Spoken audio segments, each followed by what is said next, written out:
Hello, and thanks so much for joining us. I'm Carol Jenkins. The program is Black America. My guest today is Dr. Janet Dewart Bell, president and founder of LEAD Intergenerational Solutions. Dr. Bell was a key strategist for so many organizations. She's an Emmy Award winner for Outstanding Individual Achievement and a Peabody winner for her work with public radio, among her many titles. She's also an author and joins us today to discuss her latest book, Blackbirds Singing, Black Women's Speeches from the Civil War to the 21st Century. And Janet, thanks so much for being with us today.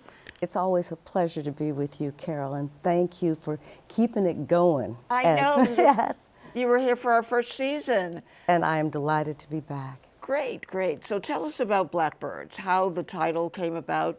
I know that there was some discussion and you said, no, it's got to be Blackbirds. Yes, because the title is inspired by the Paul McCartney song, Blackbird. Blackbird singing in the dead of night. Take this broken wing and learn to fly. All your life, you were only waiting for this moment to arrive. And he wrote it in tribute to the American civil rights, the American freedom movement, specifically the Little Rock Nine. Right. Well, now you have done the research of collecting all of these speeches. And I've said to you before, by the way, we know each other. And I know that Janet will start singing at the drop of a hat. So we'll expect to hear her singing some more through this. But I've said to you before that when people hear that you've collected the speeches of Black women for over 200 years, people say, my goodness, why hasn't that been done before? And why do you think that this is the first time that this has been done?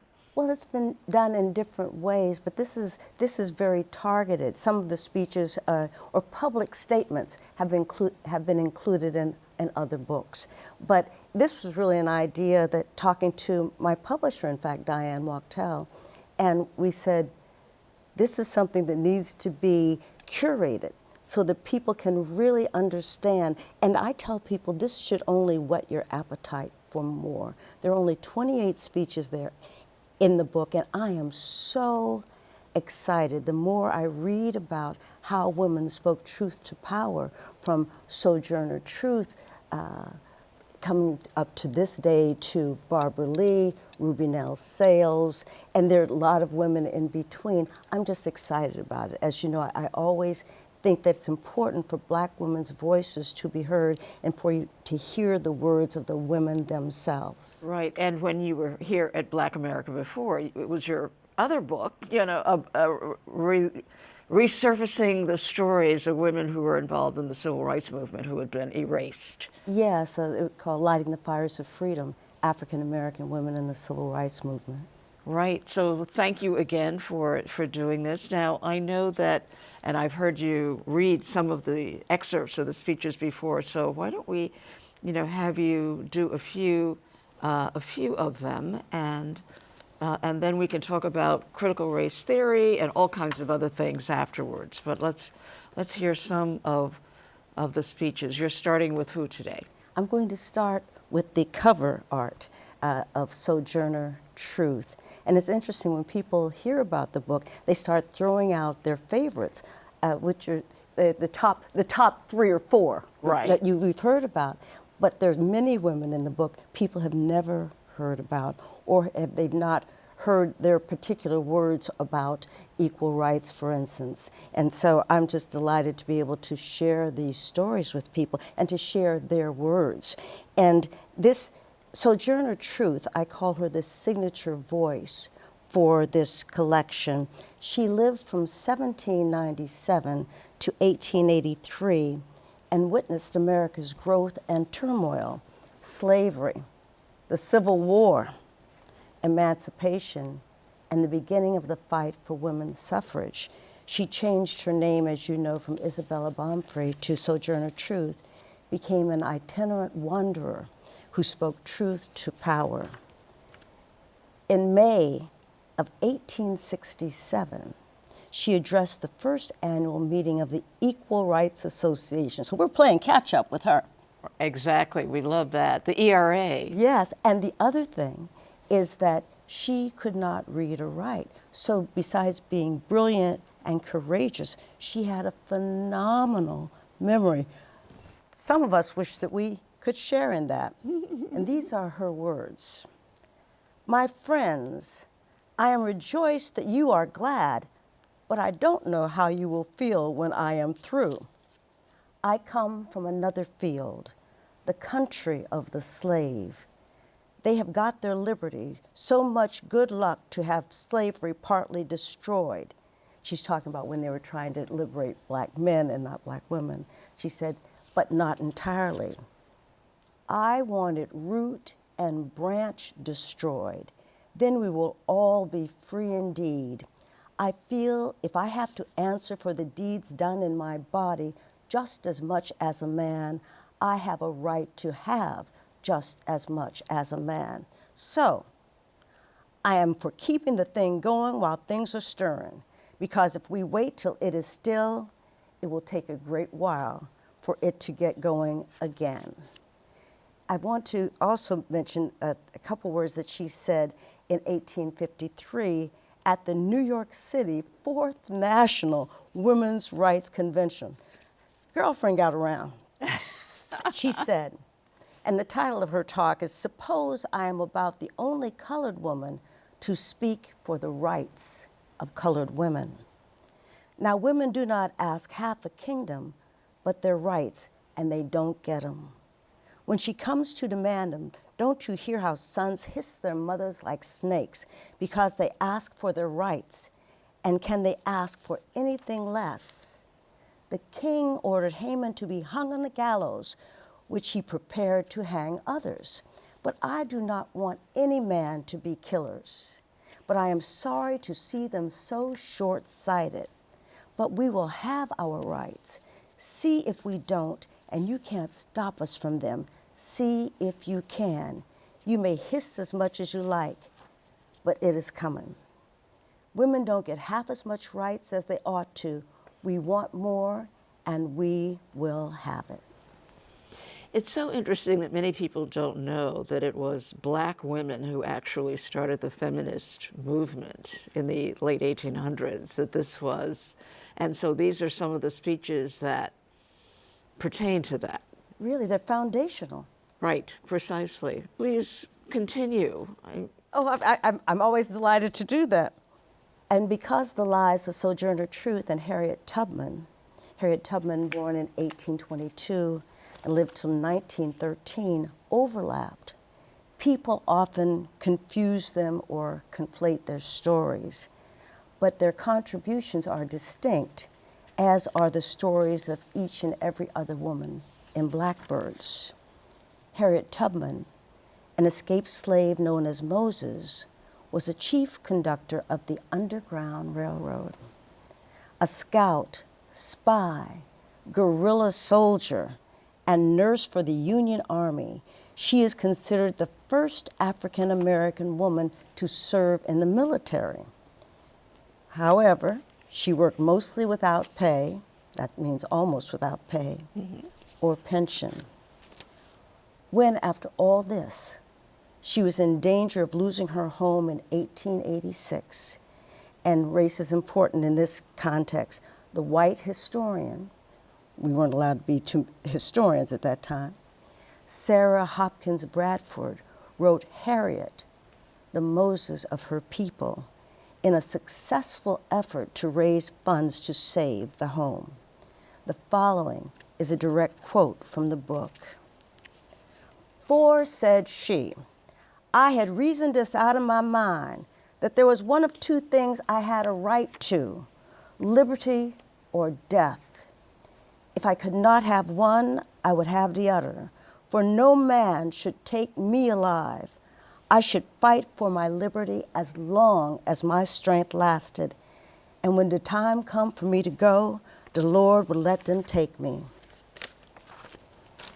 The historian continues, and so, without money, without friends, she started on through unknown regions, walking by night, hiding by day.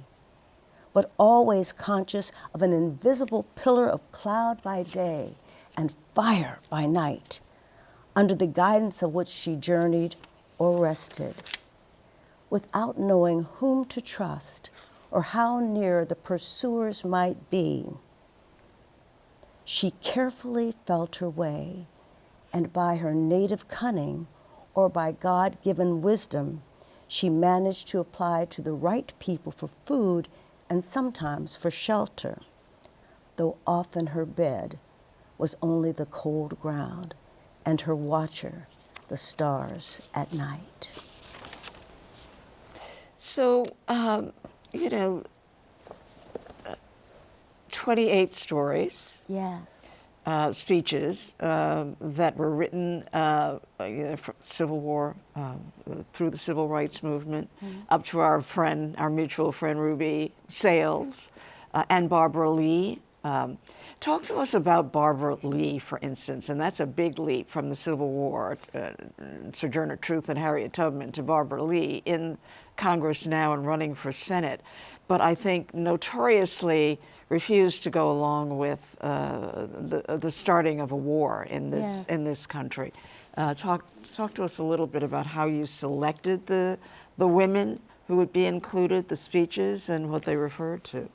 Yes, I wanted to show the range of issues and also to continue the themes that I started in Lighting the Fires of Freedom. It is so hard to condense all of these fantastic women and their stories into a simple description. But the themes that continue throughout, particularly with Black women's leadership in this country, and Barbara Lee shows it: authenticity, courage, and purpose.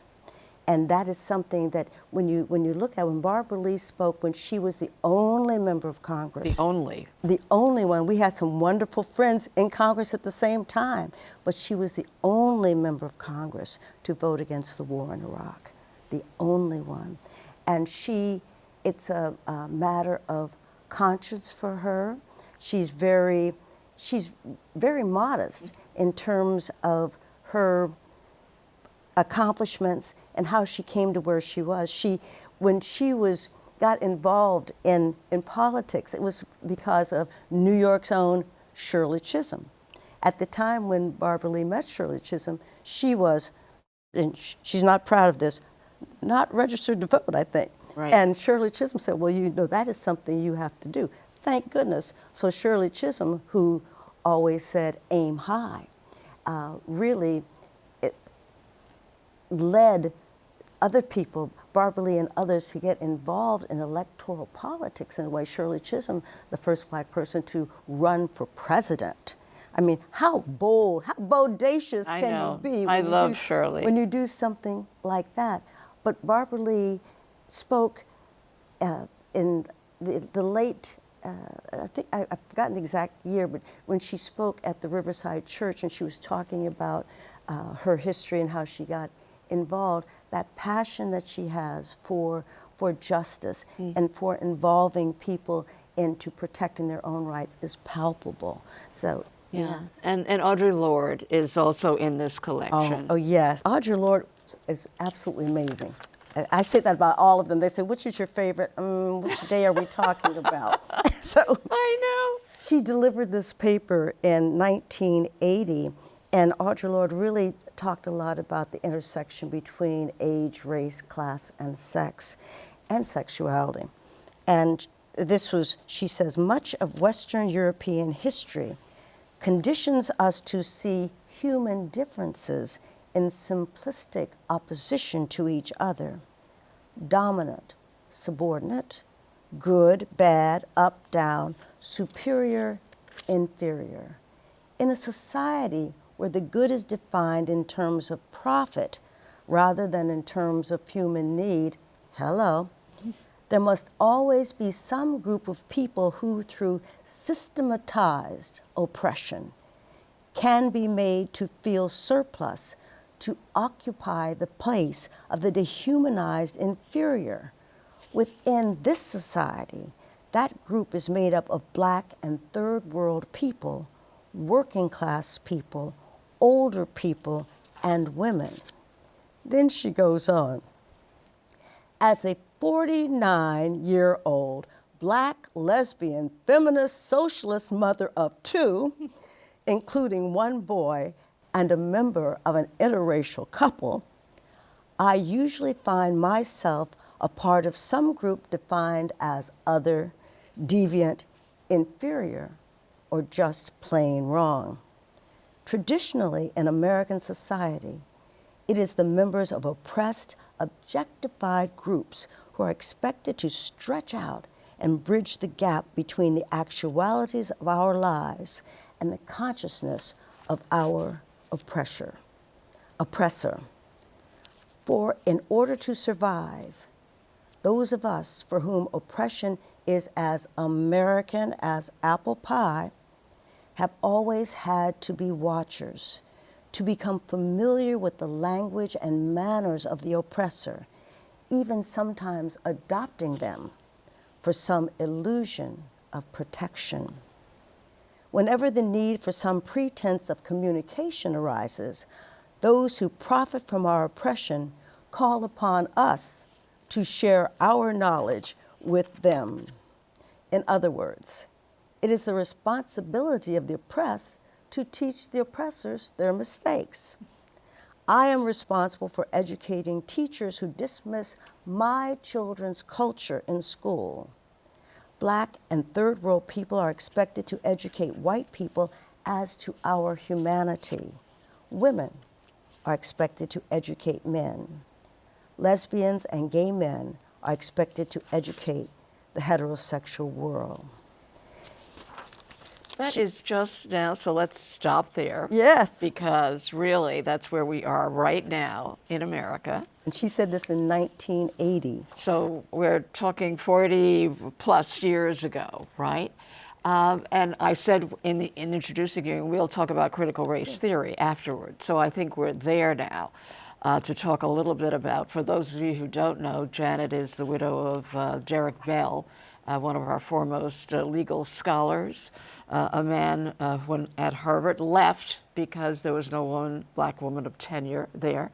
There's no woman of color who's tenured as a professor. Right, exactly. And throughout his career, and you have taken up his mantle, have published the collection of the lecture series at New York University. So talk to us about reading that Audre Lorde story from 40 years ago to 2024 when we're recording this conversation. What's your thought? My thought is that white America needs to wake up.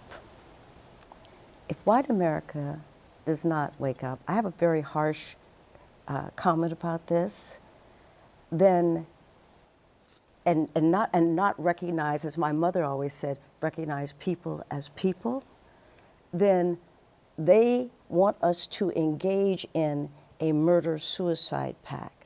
By that I mean, they use race to obscure the wealth inequality, to obscure the fact that all these white people are on welfare and are barely making by, to obscure the fact that it's not just environmental justice for black people, it's saving the planet for everyone. All of this fantasy about going in space is really just that, where people are, they still, and I tell people, and people are very reluctant to accept this, when you look at policy issues for the most part, and you look at people's talk, even some of our friends don't want to address the idea of race, but race has been used in this country to keep all people down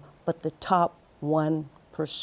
And when you look at that, when people really understand the intricacies of their lives, they would know that you have to embrace other people. That when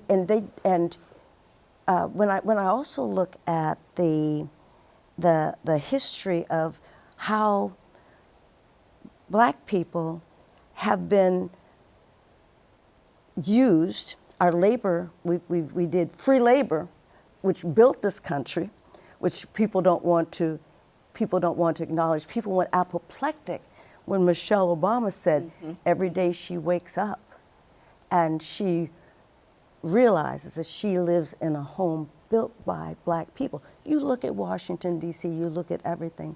Other places and other institutions, we talk about women's rights.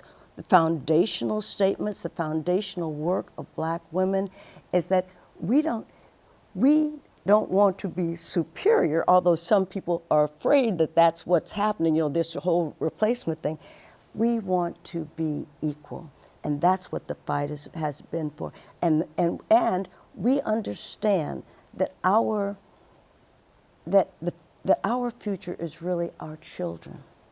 Precisely. And that's what we are working for. So that's your intergenerational solutions. Yes. The work that you're doing now is to bring the generations together. We should say that Dewart Bell created critical race theory, which has nothing to do with it being used as a political football now. It was referring to some other obscure things as opposed to what kinds of books children are allowed to read in elementary school, in high school, and now even in colleges where there's book banning going on.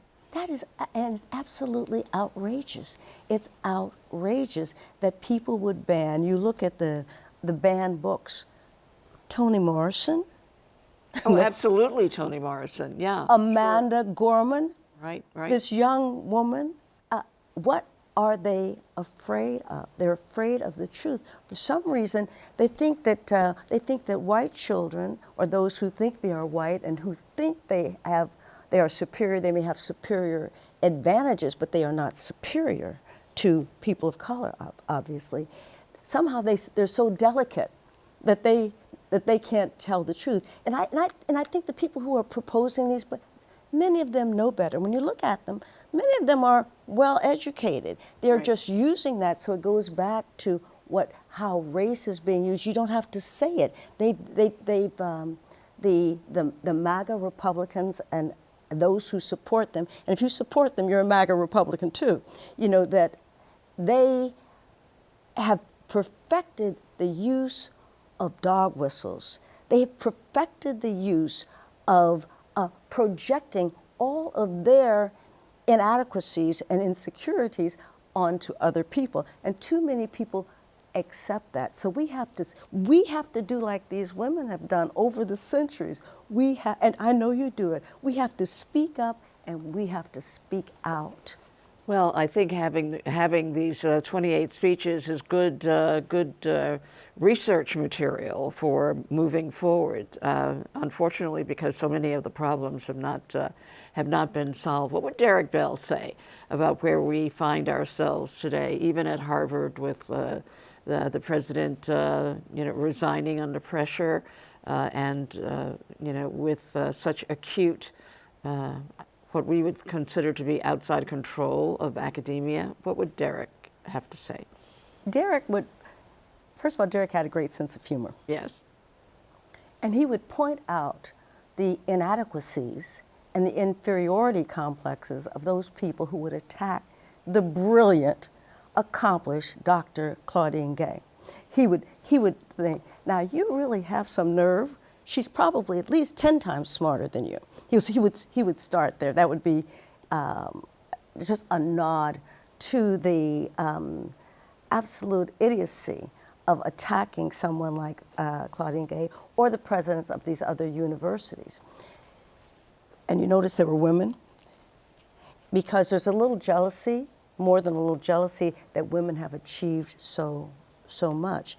But the other thing is that Dewart, if you look at his body of work, and of course I have done that, if you start with his legal casebook, Race, Racism, and American Law, the first of its kind. Thank you for my copy. You're quite welcome. And you go to his first trade press book, And We Are Not Saved. And then you go on to the faces at the bottom of the well. Almost everybody I meet, black people who read, when you mention Dewart Bell and literature, they'll go, faces at the bottom of the well. That really, I heard from a major poet just the other day, said that book saved his life because it said, okay, one, you are not alone, and you are not imagining these things. But the other part, when you follow the trajectory of Derek's career in writing, you will see that in that there's always a thread of hope and love. Derek never gave up those things. And his very last trade press book was called Ethical Ambition. And that really defines what Derek did. He says it's all right to be successful, and he encouraged other people. He taught thousands of students of all races over his 50-year teaching career. He loved to teach. The students, all students, even conservative students loved him. Right. Well, as we wrap up, you'll have to come back and talk to us some more. Tell us just about your scholarship. I know that you're so keenly interested in young people, and you've set one up at Baruch College. And in terms of the hope, what are you hoping will come out of that? Well, I love Baruch College and CUNY, I will say that. And my scholarship is set up to encourage other people. I'm not a wealthy person, you know this, but I think that we have to do certain things. And so I committed to endow a scholarship. And I am so excited about that. The best money ever. But I also have to say that in part of the Dewart Bell and Janet Dewart Bell tradition, that I have done the same and started at NYU School of Law, where Derek taught the last 20 years, the University of Pittsburgh, which is his alma mater, University of Oregon, where he was dean for 5 years. I've done work there, and UCLA, which really has one of the few departments that focuses on critical race theory. So anyway, that's what we do. That's I'm trying to keep up with you, Carol. No, you're way ahead. But thank you so much for being with us today. Dr. Janet Dewart Bell, author of Blackbirds Singing, Black Women's Speeches from the Civil War to the 21st Century. It's certainly a book that you want for your library. And that's it for us. Thank you, Janet, for being here. And thank you all for watching. The program is Black America. I'm Carol Jenkins. We'll see you the next time.